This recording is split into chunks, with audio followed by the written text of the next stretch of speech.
राज्य रजत उत्सव की खबर के साथ। आज तीसरा दिन है इस खास उत्सव का, तो वहीं बड़ी संख्या में आमजन भी पहुंच रहे हैं। शाम 4 बजे से आज सांस्कृतिक कार्यक्रमों का आगाज होगा, तो वहीं अलग अलग कलाकार शामिल होने के लिए पहुंचेंगे, अपनी प्रस्तुतियां देंगे। महेंद्र चौहान एंड बैंड आज अपनी प्रस्तुति देते हुए नजर आएंगे, तो वहीं सूफी गायक राकेश शर्मा भी आज समा बांधने वाले हैं। छत्तीसगढ़ की परियोजनाओं पर आधारित प्रदर्शनी का आयोजन हो रहा है। डिजिटल प्रदर्शनी का आयोजन भी राज्य उत्सव के दौरान हुआ। छत्तीसगढ़ राज्य रजत उत्सव लगातार धूमधाम से मनाया जा रहा है। जहां बीते दिन आदित्य नारायण ने परफॉर्मेंस दिया, उससे पहले हंसराज रघुवंशी पहुंचे हुए थे, तो वहीं आज भी अलग अलग जगहों से कलाकार पहुंच रहे हैं और शाम 4 बजे से सांस्कृतिक कार्यक्रमों का आगाज हो जाएगा।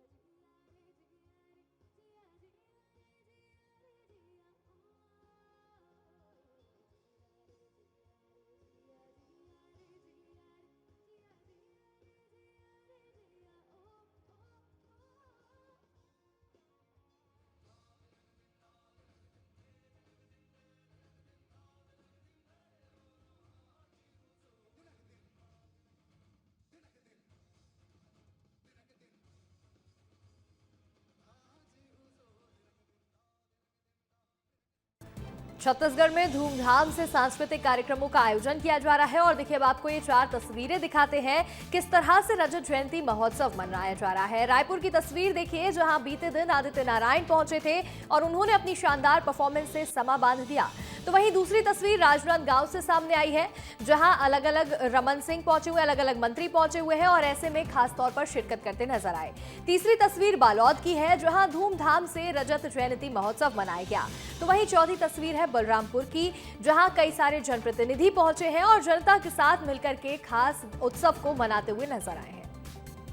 अधिक जानकारी के साथ हमारे सहयोगी नीतेश गर्ग भी जुड़ रहे हैं। नीतेश, रायपुर में रजत जयंती महोत्सव काफी धूमधाम से मनाया जा रहा है, अलग अलग जिलों में जनप्रतिनिधि भी पहुंच रहे हैं। आज का दिन कितना खास रहेगा?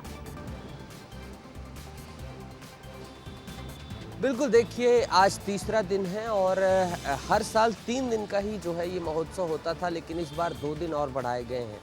आज तीसरे दिन जैसा कि आप तमाम जानकारी दे रही थी, बहुत सारे कार्यक्रम होने वाले हैं, जिसमें से उषा बारले जो कि पंडवानी है, पंडवानी के लिए मशहूर ये कलाकार हैं, इनका जो है परफॉर्मेंस है ये महत्वपूर्ण है। कल आदित्य नारायण ने परफॉर्मेंस दिया था, आज जो है महेंद्र चौहान का बैंड है वो जो है करने वाला है। इसके साथ ही बहुत सारी प्रदर्शनी लगी हैं, बहुत सारे स्टॉल्स हैं, बहुत सारी छत्तीसगढ़ की जो संस्कृति, आर्ट एंड कल्चर की चीज़ें हैं वो लगातार, उसके बहुत सारे कलाकार आए हैं अपनी तमाम चीज़ों को लेकर, तो वहाँ भी लोग खासा पहुँच रहे हैं।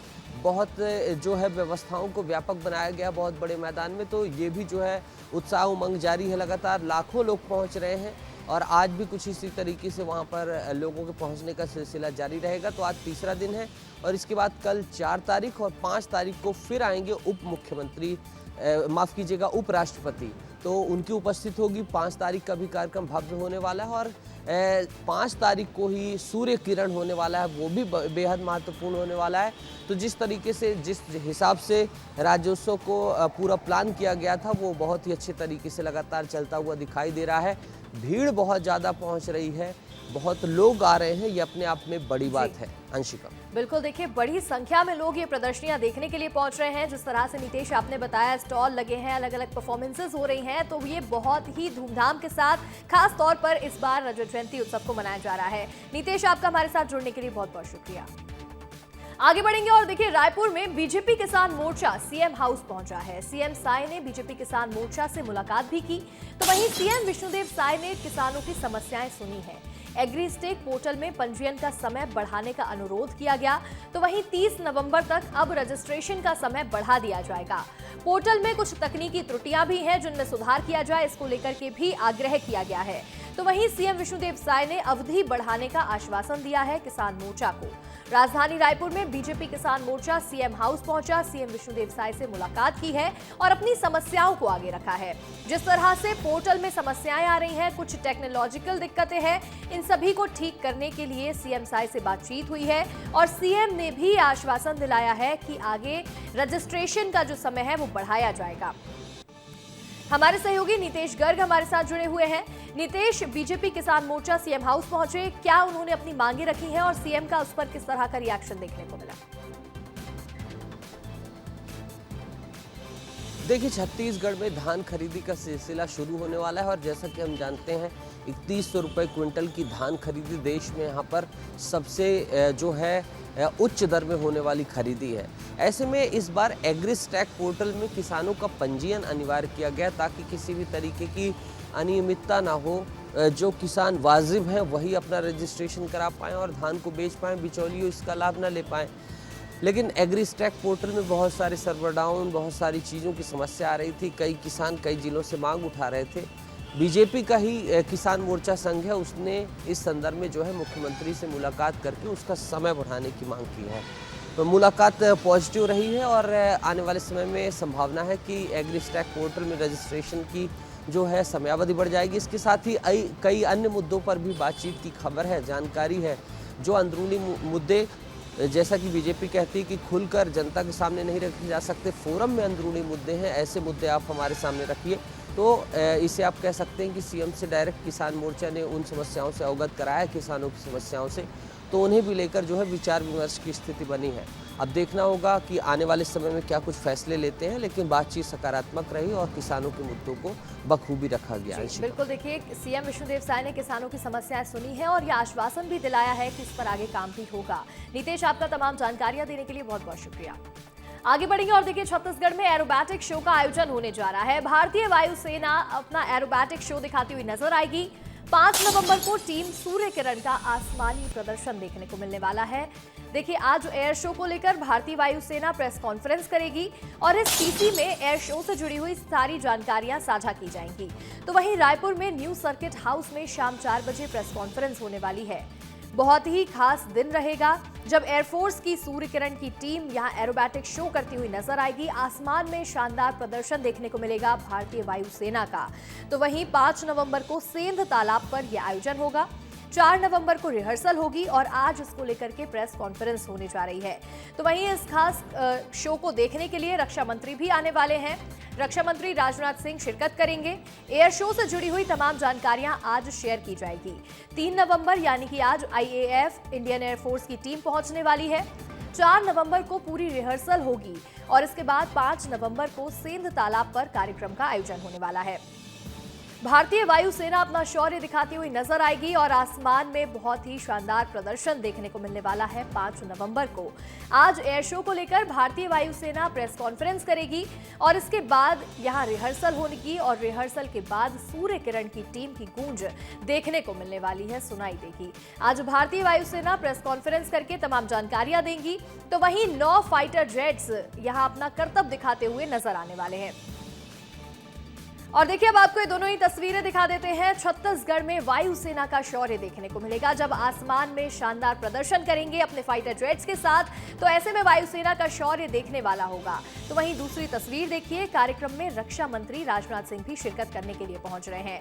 ऐसे में रजत जयंती महोत्सव मनाया जा रहा है। 5 दिन का खास कार्यक्रम है और 5 नवंबर को खास तौर पर रक्षा मंत्री आने वाले हैं जब सूर्य किरण की टीम अपना खास शो दिखाएगी।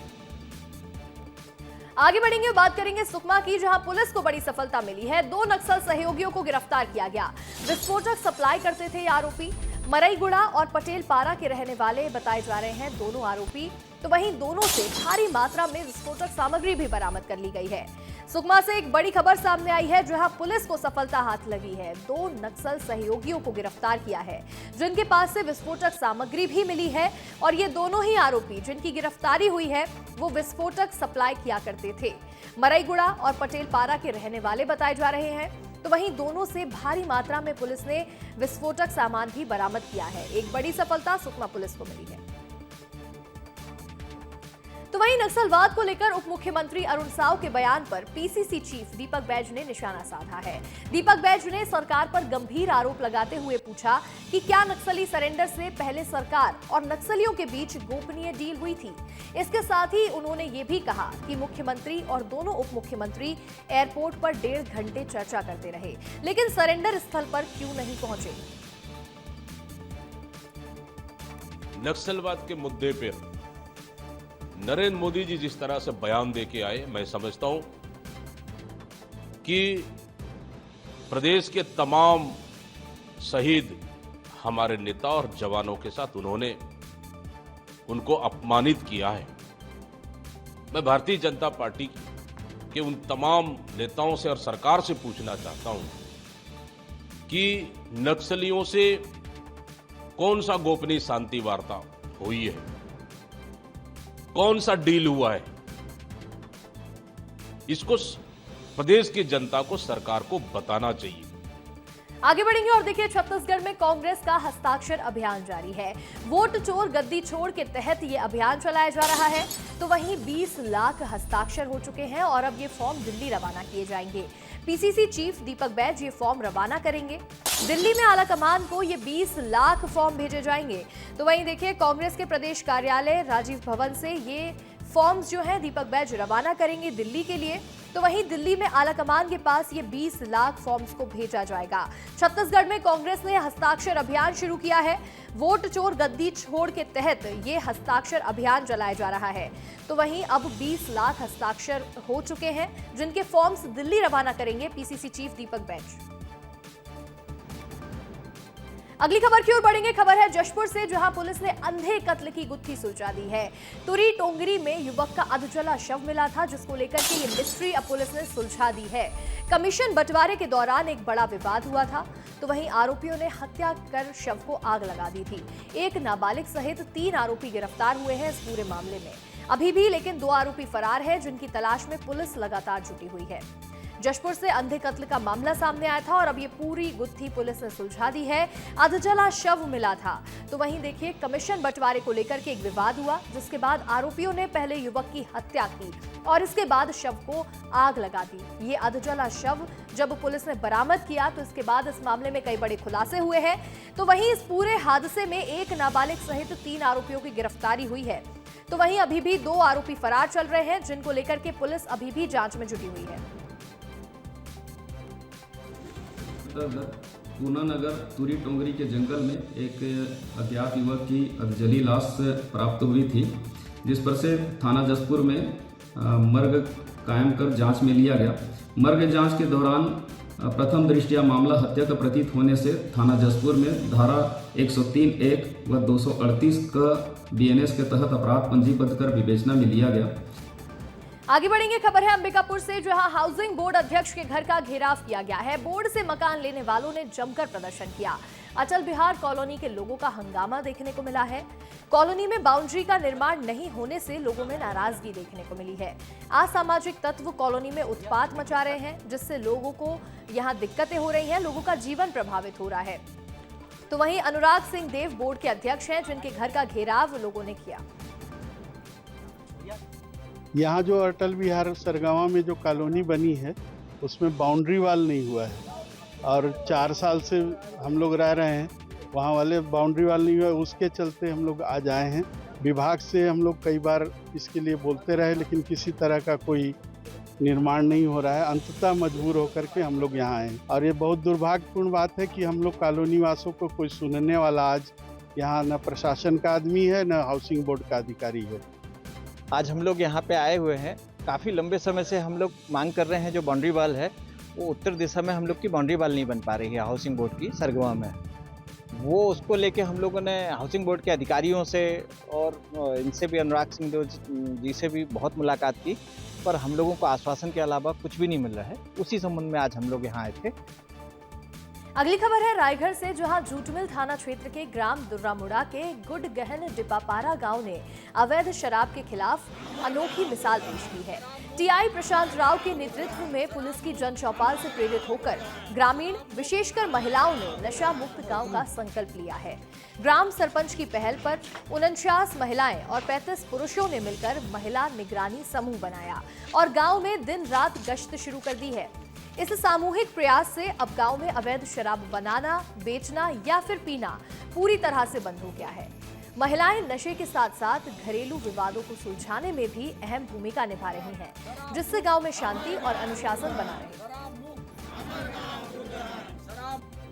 जिले के शराब मुक्त गांव की तस्वीर दिखाने आया हूं। तस्वीर देख लीजिए। जैसे शहर में पुलिस देर रात को पेट्रोलिंग करती है, वैसे ही इस गांव में शाम होते ही जो महिला पुरुष हैं यहाँ के पेट्रोलिंग करने लग जाते हैं। सबसे पहले तस्वीर देख लीजिए। जहां तक लोग देख रहे होंगे गांव के लोग हैं, और ये कौन सा गांव है?